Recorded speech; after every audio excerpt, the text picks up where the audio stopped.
Kəndçi intervyu verir televizyaya. Telefonuma zəng daxil oldu. Zəng daxil olmur. Ya gələr, ya zəng vurarlar adama. Adam daxil olar. Telefonumu açdım. Cavab verdim. Cavab verdim. Bəli, cavab verdim. Telefonumda mənim nəzərimə çatdırdılar ki, anam avtomobil qəzasında iştirak eləyir. Nənəm sana qurban. Cümlələrə bax. Dalınca. Seçki satdı. Yox, Bilgin Abdullah. mən qəzada anamın iştirak etdiyi yerə tələsdim.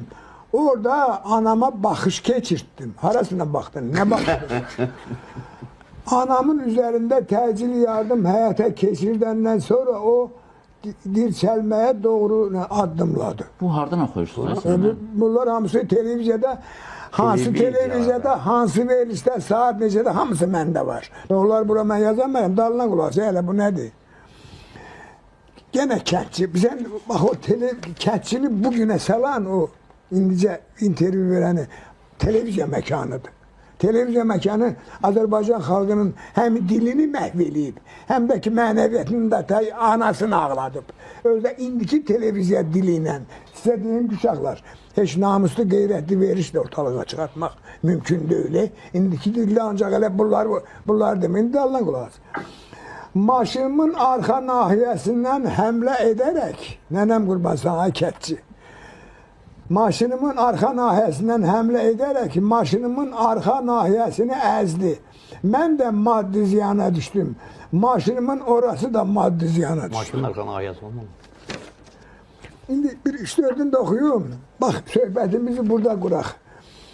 Deməli, belə. Amma bu imtahan verə biləcək. Mən imtahan suallarına baxdım, o imtahan verə biləcək yox. İmtahan məsələsini deyim, sonra yadımdan çıxmamışım. Mən bu yaxınlarda Şabran Yaradıcılıq evində 7 hekayə yazdım. Hamısı da çap olundu. Özdə 5 almışam. Məndən nayran qalmasın. Mən imtahanımı vermişəm. Sonra faktlara keçirəm. Elçin, canım gözüm. Soyğunçuluğa imza atmış oğrular. Belə çıxır ki, gedib oğurluq edir. Sonra da imzalayır ki, biz eləmişik. Biz eləmişik, soyğunçuluq. Səhər yeməyini həyata keçirtdik. Selam, bunu hardan öyrəniblər? Yox, deyirsə televiziyadan. Televiziya hardan öyrəndi? Televiziya. Bəlkə yazıçılarımızın əsərindən, məsələn, Çingiz Abdullayevin əsərlərindən? Yox. Burası biraz insafla. Deməli, televiziya bunları bizim əzizim, millətin milli şuuru mən həmişə demişəm ki, bizdə hələ çox da aşağı deyil. Sıfırdan biraz aşağıdır milli şuurumuz. Milli şuuru tənzimləyən nədir? Milli şuuru tənzimləyən təhsildir. Düzdürmü? Aha, demək məktəbdədir problem. Bəli.